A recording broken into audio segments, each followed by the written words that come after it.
Mitakuye Oyasin. Hoje nós vamos falar do papagaio. Papagaio, o que você diz é toda a verdade ou apenas uma parte da realidade? Nós podemos dizer que no xamanismo o papagaio representa a comunicação, ou melhor, a fala. Inclusive no xamanismo a gente diz que a fala também é uma das medicinas. Então hoje o papagaio vai nos ensinar um pouco mais a respeito da medicina da fala. O que chama atenção no papagaio, além das suas cores, é a sua capacidade de imitação. Não é qualquer animal que tem a capacidade de reproduzir um som humano, por isso o papagaio chama atenção em relação a isso. Porém, o papagaio ele segue o instinto. O instinto dele é reproduzir o que lhe ensinam, é reproduzir os sons. Então, inicialmente, isso já nos ensina a respeito de até que ponto nós estamos apenas reproduzindo os sons de outras pessoas ou nós estamos reproduzindo a nossa própria voz. Durante a nossa jornada, naturalmente, nós aprenderemos uns com os outros. Nós aprenderemos a partir de um filme, de uma série, de um livro, de uma sociabilidade. Porém, é justamente importante que durante algum tipo de aprendizado, esse aprendizado seja conscientizado. Caso contrário, ele não se torna sólido dentro de você e você apenas reproduz palavras vazias. Então, quando nós falamos da fala, da nossa comunicação, o papagaio nos convida a observarmos o que nós temos falado, o que nós temos reproduzido. Vem do nosso coração, do nosso instinto, ou vem apenas de repetições vazias? Nós podemos dizer que a nossa fala também é uma forma de manifestação do nosso instinto. Muitas vezes nós teremos vontade de falar determinadas coisas em determinadas situações de forma instintiva. Porém, devido à nossa sociabilidade, muitas vezes nós não podemos falar. Mas se a gente fosse seguir o nosso instinto de falar o que é necessário quando for necessário, nós teríamos um mundo um tanto mais purificado, eu diria. Onde muitas vezes a verdade, mesmo sendo dura, ainda assim é a verdade. Ainda assim é algo que liberta. A fala do papagaio, ela representa também a repetição. Quando ele aprende algumas palavras, ele a reproduz por muitas vezes. E isso nos ensina a observarmos o que nós temos repetido, o que nós temos reproduzido constantemente. Porque de alguma forma isso pode se tornar uma crença pessoal. Por exemplo, você diz que é sempre muito fechado. Então você diz que é sempre muito fechado. Então você diz que é sempre muito fechado. Dessa forma você não se coloca como uma pessoa que tem a capacidade de ser mais aberto quando for necessário, porque você é sempre muito fechado. Então o que a gente reproduz sobre nós mesmos vai representar uma parte do que nós somos. Tudo bem que você seja fechado, tudo bem que você seja comunicativo, mas precisa ser sempre assim? Nós estamos em contato com o Espírito, e o Espírito é constante e o fluxo dele é eterno. Não tem porquê a gente se prender a apenas uma parte dele. Isso nos dá a capacidade da flexibilidade e da ampliação de consciência.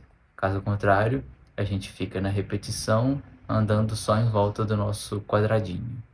Mas da mesma forma, se você repete muitas vezes coisas boas, isso também pode se solidificar na sua vida.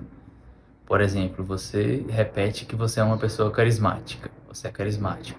Aí todo mundo vai te conhecer como uma pessoa carismática. Isso é bom.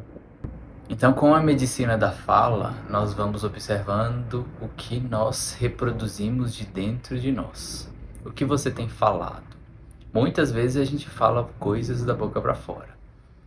Não tem problema, ainda bem que nós somos perdoados quando nós não sabemos o que estamos fazendo.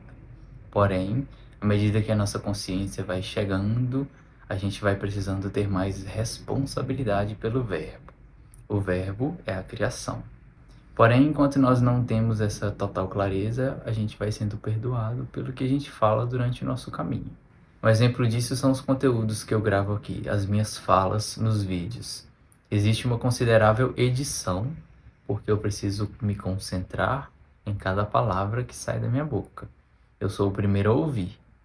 E se eu sou o primeiro a ouvir, eu quero ser aquele que aprende também. É muito comum a gente entrar em contato com conteúdos onde 10, 20 minutos desse conteúdo poderia ter sido concentrado em 1 minuto de fala. Outra questão que nos chama a atenção no papagaio são as suas cores. Então, o papagaio eu poderia dizer que ele é o símbolo do Brasil. As cores da nossa bandeira estão ali. Então, até aqui a gente vai observando que compreender os animais de poder é compreender os símbolos que os animais representam. Então, de forma simbólica, nós juntamos a fala do papagaio com as suas cores vibrantes. O que a gente consegue encontrar? Se nós damos significado e utilizamos boas palavras, nós conseguimos colorir a nossa vida. Nós conseguimos colorir a imaginação daqueles que nos ouvem. Isso é valioso. Isso também é a medicina do papagaio. E como ele é um comunicador, a partir da fala, nós aprendemos também que as palavras, à medida que são passadas adiante, em alguns momentos elas serão uma espécie de telefone sem fio. Eu falei uma coisa, mas chega lá na frente não exatamente da mesma forma. Isso é inevitável. Porém, duas coisas podem acontecer no caminho durante essa fala. Ou ela se distorce completamente da forma original, ou ela se aprimora até chegar no fim. Ou seja, às vezes a mensagem pode sair distorcida ou melhorada, a partir daquele que ouviu, fez a alquimia dentro de si mesmo com aquele conteúdo e passou adiante, juntando o que ele ouviu, o que ele se conscientizou e o que ele tem como capacidade de fala. E isso vai enriquecendo a nossa comunicação, isso vai enriquecendo as palavras que nos cercam. Isso o papagaio nos ensina. Então, quando nós estamos em falta com o papagaio como animal de poder, nós estaremos em falta com a habilidade da fala, aonde ou nós poderemos estar mudos demais, ou nós poderemos estar falando demais, sem prestar atenção nas palavras. O que você fala é muita repetição ou são coisas que vêm de dentro de você? Em algum lugar você pode ter aprendido algo, mas parte do nosso conteúdo também pode ser aprendido a partir da nossa comunhão com o Grande Espírito. Um exemplo disso são sonhos. Uma vez eu tive um sonho, por exemplo, em que me foi mostrado que o instinto animal que existe no ser humano, ele é completamente irracional. Basta você olhar os animais, por exemplo. Eles não têm raciocínio. O movimento deles é completamente instintivo. Então, por exemplo, se você for brigar com um gato que está arranhando o seu sofá, ele só vai olhar para você. Se ele falasse, ele diria: "O que você está dizendo? Eu sou assim. Como assim? Tem como não ser assim?" Então, o nosso instinto ele é como é, sem pedir permissão para ser como se manifesta. O que acontece é que durante o nosso caminho nós não teremos força para poder seguir esse instinto. Vozes na nossa cabeça. Pessoas que acharão errado ou feio o que nós queremos fazer. A gente precisa enfrentar isso. Então, o papagaio nos ensina a observar a nossa fala, a falarmos com mais cores, a falarmos coisas que nós buscamos realmente viver. Não simplesmente coisas que soam bonitas. Tudo bem, isso é bom, mas você vive o que você fala, ou você apenas reproduz o que te disseram. E aí isso soa bonito, então eu vou falar assim também para poder me sentir enturmado, para poder me sentir familiarizado. Não que isso esteja errado, mas tudo é uma constante avaliação, tudo é um constante aprendizado e é assim que a gente vai construindo a nossa vida. A ideia aqui não é trazer julgamentos, apenas reflexão. E é isso. O papagaio é um animal símbolo do nosso país e o nosso país tem uma riqueza tão grande, mas infelizmente está sendo comandado por figuras que não valorizam essa riqueza. É isso, a união faz a força.